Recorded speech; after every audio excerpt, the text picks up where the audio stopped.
Hello दोस्तों, एक बार फिर स्वागत है आपका हमारे चैनल पर। मेरा नाम है वरुण और हम बात कर रहे हैं मध्य प्रदेश की। तो भाई, मध्य प्रदेश की जितनी भी प्रतियोगी परीक्षा है उनमें बहुत सारे क्वेश्चंस पूछ लिए जाते हैं। इसी श्रृंखला में आज हम आए हैं कहा मध्य प्रदेश के 52 जिलों की जो यात्रा कर रहे हैं उसमें आज हम बात करने वाले हैं। ये रेड रेड दिख रहा है नरसिंहपुर जिले की। भाई, नरसिंहपुर जिला बहुत ही इंपॉर्टेंट जिला है। एक समय था जब 100% साक्षरता का रिकॉर्ड बनाया था। ठीक है, सो वो तो हम बात करेंगे ही। साथ ही साथ भाई, लैंड लॉक्ड ये जिला है जो सारे के सारे मध्य प्रदेश के जिलों से ही घिरा हुआ है ना। तो देखते हैं क्या क्या इंपॉर्टेंट है नरसिंहपुर से रिलेटेड जो एग्जाम में पूछे जा सकते हैं क्वेश्चन। तो सबसे पहले तो जिले का नाम नरसिंहपुर है। नरसिंहपुर भैया, ये नरसिंहपुर नरसिंह राजा के नाम पे। ठीक है, चलिए। 1956 में जब मध्य प्रदेश का गठन हो रहा था उसी समय इस जिले का भी गठन किया गया था। तहसीलों की बात करें, नरसिंहपुर, गाडरवारा। गाडरवारा यार, मेरे ख्याल से गाडरवारा जो है, आशुतोष राणा का नाम आपने सुना होगा, ये बहुत फेमस एक्टर है, वो गाडरवारा से पढ़ते हैं, है ना। गोटेगांव, तेंदुखेड़ा, करेली, साईखेड़ा, ये सभी की सभी तहसीलें हैं। और मैं आपको बता दूं कि भैया कृषि आधारित पूरी यहाँ का स्ट्रक्चर है। सब बहुत बड़े बड़े रईस लोग हैं कृषि के मामले में, है ना। अच्छा खासा ये जिला है, बिल्कुल संपन्न जिला है। नरसिंहपुर जिले के साथ अगर सीमा बात करें कौन कौन से जिलों की लगती है, तो सिवनी की लगेगी। ये देख पा रहे होंगे आप, ये सिवनी है। क्या है? ये सिवनी है। होशंगाबाद, तो भैया ये होशंगाबाद है। छिंदवाड़ा, ये छिंदवाड़ा है जो सबसे बड़ा जिला है मध्य प्रदेश का। रायसेन, तो भैया ये रायसेन है। सागर, तो ये सागर है। दमोह, ये दमोह है। ठीक है, तो ये जबलपुर भी तो है। ठीक है, सो जबलपुर हो गया। ये सारे के सारे, इतने सारे 7 जिलों से इसकी सीमा लगती है। हाँ, ये जबलपुर। ठीक है, जनसंख्या की बात करें 2011 की जनगणना के अनुसार, तो भाई 10,91,854 ये टोटल जनसंख्या हुआ करती थी नरसिंहपुर जिले की। साक्षरता दर 2011 की जनगणना के अनुसार 75.7% थी इस जिले की। किसकी भाई? नरसिंहपुर जिले की, जो कि बढ़ जाएगी और अच्छी हो जाएगी। जबलपुर संभाग के अंतर्गत ये जिला आता है। जबलपुर संभाग मध्य प्रदेश का सबसे बड़ा संभाग है। 8 जिले हैं और मुख्यालय जबलपुर ही है। कौन कौन से जिले पड़ते हैं? तो भाई जबलपुर पड़ेगा, कटनी, नरसिंहपुर, छिंदवाड़ा, बालाघाट, मंडला, सिवनी, डिंडोरी। ठीक है, तो ये याद रखना है। ये पूरा का पूरा जो क्षेत्र है यहां से ऐसा, मतलब ये इधर। ठीक है, तो ये सारे जिले जो हैं कहां पड़ेंगे? जबलपुर संभाग के अंतर्गत पड़ता है। तहसीलों की बात करें, 6 तहसीलें। एक तो नरसिंहपुर, गाडरवाला, गोटेगांव, तेंदुखेड़ा, करेली और साईखेड़ा। ये भाई आपके क्या है? सारी तहसीलें हैं नरसिंहपुर जिले की। भौगोलिक स्थिति की बात करें तो 5143 वर्ग किलोमीटर। कितना? 5143 वर्ग किलोमीटर का क्षेत्रफल है नरसिंहपुर जिले का। और जलवायु के आधार पर नर्मदा घाटी का ये भाग हो जाता है। नर्मदा घाटी क्षेत्र का तो समशीतोष्ण जलवायु है, न ज्यादा सर्दी न ज्यादा गर्मी, और बहुत उपजाऊ क्षेत्र है, याद रखिएगा। कर्क रेखा के बहुत नजदीक है ये नरसिंहपुर। हमने बात करी है कि भैया कर्क रेखा जो है मध्य प्रदेश के 14 जिलों से होकर गुजरती है, तो उसमें नरसिंहपुर भी सम्मिलित है। ठीक है, इसमें इस क्षेत्र में ग्रीष्म ऋतु में गर्मी और शीत ऋतु में साधारण ठंडी रहती है, याद रखिएगा। न्यूनतम तापमान 3.2 डिग्री सेंटीग्रेड हो जाता है और अधिकतम 45.4 डिग्री सेंटीग्रेड जो है टेम्परेचर हो जाता है। नरसिंहपुर जिले औसत से अधिक वर्षा वाला क्षेत्र है, जिसमें 125 से 150 सेंटीमीटर वार्षिक वर्षा दर्ज की जाती है, जो कि अच्छी है भाई। अगर बारिश अच्छी हो रही है तो यार फसल तो फिर बात ही अलग है।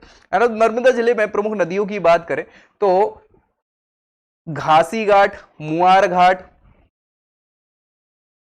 ब्रह्मकुंड, बरमान घाट, लिंगा घाट, पटना गगरौला घाट, बिरथारी घाट, काकरा घाट, हीरापुर घाट, ये सभी घाट जो हैं वो नर्मदा नदी में है। और नर्मदा नदी ही प्रमुख नदी है नरसिंहपुर की, याद रखिएगा। ठीक है, चलिए। नर्मदा के अलावा यहां पर सक्कर हो गई, सेर हो गई, सनेर हो गई, ये सभी की सभी सहायक नदियां हैं किसकी? नर्मदा नदी की, जो कि क्या है? यहां पर बहती हैं। कहां पर? नरसिंहपुर जिले से होकर। अगर बात करें वन संपदा की तो 26.55 क्षेत्र, मतलब लगभग 27% क्षेत्र जो है टोटल क्षेत्रफल का, वो वन क्षेत्र उसमें पाए जाते हैं। कहां पे? नरसिंहपुर जिले में। और इन वनों में वनस्पतियों में सागौन, बांस, तेंदुपत्ता, ये प्रमुखतया पाई जाने वाली वनस्पतियां हैं। साथ ही साथ यहां पर आम, महुआ, अचार, खैरी, ये सारे के सारे क्या है, दूसरे वृक्ष हैं जो पाए जाते हैं इन वनों में। वन्य जीवों की बात करें तो भैया बंदर पाए जाते हैं, है ना, लंगूर, नीलगाय, हिरण, खरगोश और मोर। मोर भी यहाँ पर पाया जाता है, राष्ट्रीय पक्षी हमारा। ठीक है, सो इन वनों में ये सारे के सारे वन्य जीव भी मिल जाते हैं। खनिज की अगर बात करें तो भैया soapstone, dolomite, fire clay, limestone, ये सभी याद रखिएगा। ये सारी की सारी चीजें जो हैं ये सीमेंट उद्योग में प्रयोग की जाने वाली चीजें हैं, याद रखिएगा। तो सीमेंट उद्योग यहां पर कार्यरत है। मुरम और रेत ये भी वही मिल रही है। तो भैया यहाँ पे सारी आप एक प्रकार से निर्माण कार्यों वाली चीजें मिल जा रही हैं। एक तो सीमेंट के लिए हो गई, बाकी रेत मिल गई तो बस बन गया घर, है ना, ऐसे ही होता है ना। चलिए ये उद्योगों की बात कर ले तो चीनी यानी गन्ने से गुड़ निकाला, गुड़ से फिर चीनी बनाई, वो सारी चीजें हैं। कई जगहों पर गुड़ से गन्ने मतलब गन्ने से गुड़ बनाने के कारखाने हैं। गुड़ मंडी के लिए करेली जो तहसील है नरसिंहपुर की, ये बहुत ज्यादा प्रसिद्ध है। नरसिंहपुर और गाड़रवारा, ये यहां पर भी चीनी मिलें बहुत सारी पाई जाती है। चलिए बीड़ी उद्योग, क्योंकि तेंदू पत्ता यहां पे हमने देखा था वन संपदा में प्रमुख है, सो बीड़ी उद्योग भी यहां पर मुख्य रूप से होता है उद्योगों में काम। यहां पर चाहे नरसिंहपुर की बात कर लें, गाड़रवाड़ा की बात करें, गोटेगांव की बात करें, तो यहां पर महिलाओं के द्वारा ज्यादातर घर पे बैठ के बीड़ी बनाई जाती है। मतलब बीड़ी बनाने का तेंदू पत्ता से उसमें लगा के पूरा। ठीक है, दाल मिल भी है, जैसे तुअर की दाल हो गई, यहां पर मुख्य रूप से नरसिंहपुर और गाड़रवाड़ा में तैयार करी जाती है मिल के द्वारा उसको। चले तेल मिल भी है भाई आपकी, क्योंकि अच्छा खासा यार पानी की व्यवस्था है, औसत से अधिक बारिश हो रही है, तो भाई जब सिंचाई की फुल व्यवस्था है तो भाई अच्छा खासा उत्पादन होगा। उत्पादन अलग अलग चीजों का यहाँ पे हो जाता है, सो उसी के कारण यहाँ पर ये उद्योग भी विकसित करे गए। जिले में कई तेल मिल हैं, यहाँ पर सोयाबीन, मूंगफली और तिल्ली के तेल निकाले जाते हैं। तो यानी कि ये सोयाबीन भी उगाया जा रहा होगा, मूंगफली भी उगाई जा रही होगी, तिल्ली भी उगाई जा रही होगी, तभी तो तेल मिले। तो ये सारी की सारी व्यवस्था, जैसे दाल मिले, अरहर की दाल या तुअर की दाल या पीली दाल इसको कहा जाता है, सो ये दाल भी दलहन के रूप में प्रमुखता उपजाई जाती होगी, तभी तो दाल मिल भी है यहाँ पे। ठीक है, बीड़ी पत्ता इत्यादि तो वनों में मिल जाता है। चलिए मिट्टी की बात करें तो भैया काली मिट्टी का क्षेत्र है और बहुत उपजाऊ और भारी खेती के लिए उपयोगी है। याद रखिएगा, मतलब भरपूर खेती यहाँ पे होती है। तो बहुत ही संपन्न जिला है ये मध्य प्रदेश का, क्योंकि किसान यहाँ के गरीब नहीं है ना, तो बहुत अच्छी बात है। चलिए फसलों की बात करें तो व्यावसायिक फसलों में सोयाबीन और गन्ना, ठीक है, ये व्यवसायिक है। तो सोयाबीन से तेल भी निकाल लिया, है ना, गन्ना जो है इससे चीनी मिल हो गई, तो सारी चीजें यहाँ पे गुड़ वगैरह, ठीक है, उत्पादित करे जाते हैं बड़ी, और यही आय का प्रमुख स्रोत है नरसिंहपुर जिले का। नरसिंहपुर मध्य प्रदेश में सोयाबीन का सबसे बड़ा उत्पादक भी है, याद रखिएगा मध्य प्रदेश में, क्योंकि सोया स्टेट है मध्य प्रदेश, और मध्य प्रदेश तो भारत में सबसे ज्यादा सोयाबीन उत्पादित कर ही रही है, लेकिन जिले में अगर मध्य प्रदेश के अंदर बात करें तो नरसिंहपुर सबसे बड़ा उत्पादक है सोयाबीन का। सोयाबीन का उपयोग जो है वो तेल निकालने के लिए, गन्ना का उपयोग चीनी के लिए, गुड़ के लिए किया जाता है, ऑब्वियस सी बात है। नरसिंहपुर में मध्य प्रदेश के गन्ना उत्पादन में लगभग 80% का योगदान है। मतलब अगर सोयाबीन में पहले नंबर पर है तो गन्ना उपजाने में भी पहले नंबर पर नरसिंहपुर आता है। और ये दोनों बड़ी बड़ी फसलें हैं और व्यवसायिक फसलें हैं ये, भाई इनसे बहुत ज्यादा अर्निंग हो जाती है, सो अच्छा खासा यहाँ पे हो जाता है। ठीक है, करेली की अगर बात करें तो करेली मंडी जो है वो सबसे बड़ी गुड़ मंडी है भारत की, है ना, तो बहुत अच्छी बात है। यहाँ पर पर्यटन की दृष्टि से देखें तो भैया नरसिम्हा मंदिर है, नरसिम्हा मंदिर के कारण ही नरसिंहपुर बड़ा, याद रखिएगा, है ना, नरसिंह देव का मंदिर है, नरसिम्हा मंदिर कहलाता है। ठीक है, ब्राह्मण घाट हो गया, ये बरबान घाट इसको बोलते हैं, जोटेश्वर हो गया, परमहंसी गंगा आश्रम है, यहाँ पे डमरू घाटी है, डमरू घाटी के अलावा चौराघरों का किला है, राष्ट्रीय महोत्सव मेला लगता है, टोन घाट भी है यहाँ पे। अच्छा, नर्मदा नदी निकल रही है तो बहुत सारे घाट तो हैं, ऑब्वियस सी बात है, याद रखिएगा। नरसिम्हा मंदिर है, ये बहुत फेमस मंदिर है और नरसिंहपुर मुझे लगता है इसी मंदिर के कारण नाम पड़ जाता है। ठीक है, ब्राह्मण घाट है, ये नर्मदा के तट पर ही है, जो लोग बाग ध्यान, स्नान इत्यादि सारे कर्म करने के लिए यहाँ पे आते हैं। जोटेश्वर परमहंसी गंगा आश्रम भी है, बहुत अच्छा मंदिर है यहाँ पे। डमरू घाटी है जहाँ पे भैया शिव जी का मंदिर है।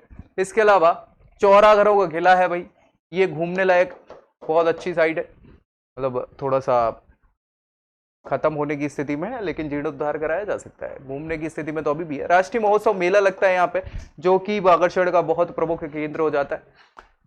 प्रमुख तथ्यों की बात करें जिलों की जहां से क्वेश्चन बन सकते हैं, तो महाभारत काल में विराट नगरी, विराट नगरी का नाम आपने महाभारत काल में सुना होगा, तो वो नरसिंहपुर को ही कहा जाता था विराट नगरी। नरसिंहपुर के गढ़वारा में, है ना, गढ़वारा में रजनीश का जन्म हुआ। रजनीश का नाम सुना है आपने? ओशो का नाम सुना होगा, है ना। सो गढ़वाला, गाडरबारा का नाम सुना होगा ना आपने। तो रजनीश का जन्म यही हुआ था, और बानमोर का मेला यहाँ पर बहुत प्रसिद्ध मेला है, ये राष्ट्रीय मेला कहलाता है, जो आपने देखा अभी चित्र में। ये पूछ लिया जाता है बानमोर का मेला, बानमोर का मेला कहाँ लगता है, तो नरसिंहपुर जिले में लगता है। ये कई बार क्वेश्चन पूछा गया है। नरसिंहपुर में नर्मदा नदी पर ब्राह्मण घाट है, ये बहुत इंपॉर्टेंट घाट है भैया, है ना। और मनी सागर बांध भी है यहाँ पर। और यहाँ पर अगर नेशनल हाईवे की बात करें तो नेशनल हाईवे 26 यहाँ से गुजरता है, नरसिंहपुर जिले से। मध्य प्रदेश की केंद्रीय स्थिति वाला ये जिला है, याद रखिएगा। जाट सरदार नरसिंह भगवान का विशाल मंदिर है यहाँ पे, ठीक है।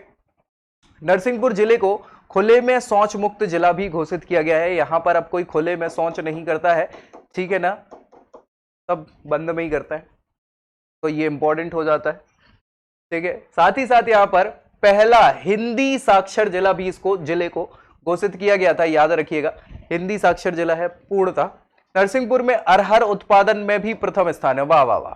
देखो भाई, सबसे पहली चीज तो सोयाबीन में, है ना, सोयाबीन के अलावा गन्ने में, और गन्ने के अलावा दलहन में अरहर, है ना, राहर भी बोलते हैं इसको, उड़द भी, उड़द नहीं बोलते, पीली दाल भी बोलते हैं, ठीक है। सो ये तीनों में पहले ही स्थान है यार, तो पहला स्थान है, यानी बहुत अच्छा है ये मामला। देश का पहला बंदी गृह जो है मध्य प्रदेश का, वो भी नरसिंहपुर जिले में बनाया गया था। गन्ना उत्पादन में पहला स्थान है, ठीक है, ये हमने बात करी ली। डमरू घाटी, डमरू घाटी ये शिवलिंग है यहाँ पर, ठीक है, शिवलिंग के भीतर शिवलिंग है डमरू घाटी के अंदर, और भैया बहुत महत्वपूर्ण स्थल है ये यहाँ पे।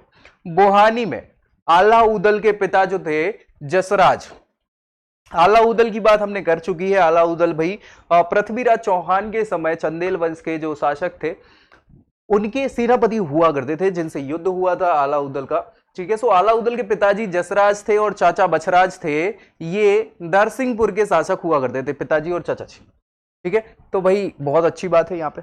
इसके अलावा बात करें प्रमुख तत्वों में, तो बलथारी, बलथारी जो है राजा बलि का स्थान यहाँ पर माना जाता है, और पांडवों ने यही सतधारा यहां से निकाली थी, और यहां पर भीमकुंड और अर्जुन कुंड भी बने हैं, तो यानी पांडवों से संबंधित भी है ये।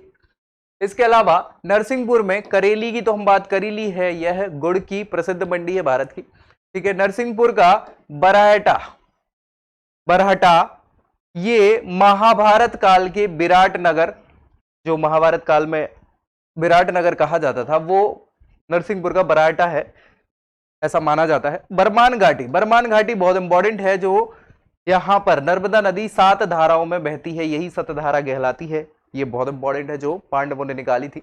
चौरागढ़ का किला, चौरागढ़ का किला नरसिंहपुर में 15वीं शताब्दी में गौंड राजा संग्राम शाह ने बनवाया था, तो ये चौरागढ़ का किला भी पूछ लिया जाता है, याद रखिएगा। चौरागढ़ का किला कहाँ है? नरसिंहपुर जिले में है, जो गौड़ राजाओं ने 15वीं शताब्दी में बनवाया था, संग्राम शाह उनका नाम हुआ करता था। इसी के साथ भाई ये जो बिल्कुल मध्य स्थिति में मध्य प्रदेश का अच्छा खासा संपन्न जिला है हर प्रकार से, कृषि के मामले में तो बहुत ही मजबूत है, क्योंकि जो भी फसल हो रही है वो पहले स्थान पर ही है मध्य प्रदेश में, ठीक है। तो नरसिंहपुर जिला हुआ समाप्त इसकी यात्रा, और इससे जो क्वेश्चन बन सकते थे, बानमोर का किला याद रखिएगा, बहुत इंपॉर्टेंट है, ये कई बार पूछा जाता है ना, बानमोर का मेला। तो भाई अगले वीडियो में अगले जिले की यात्रा के साथ मिलेंगे, तब तक क्या करना है आपको, अगर वीडियो पसंद आई तो इसको लाइक करिए, दोस्तों तक शेयर जरूर कर दीजिएगा, और चैनल सब्सक्राइब करना है, ताकि मध्य प्रदेश की सारी प्रतियोगी परीक्षाओं में जो भी क्वेश्चन पूछे जा सकते हैं वो आपसे यहीं पर डिस्कस हो जाए, और सारी चीजें आपसे बने, और आप जल्दी से जल्दी सिलेक्ट हो जाए। तो मिलते हैं नेक्स्ट वीडियो में, तब तक के लिए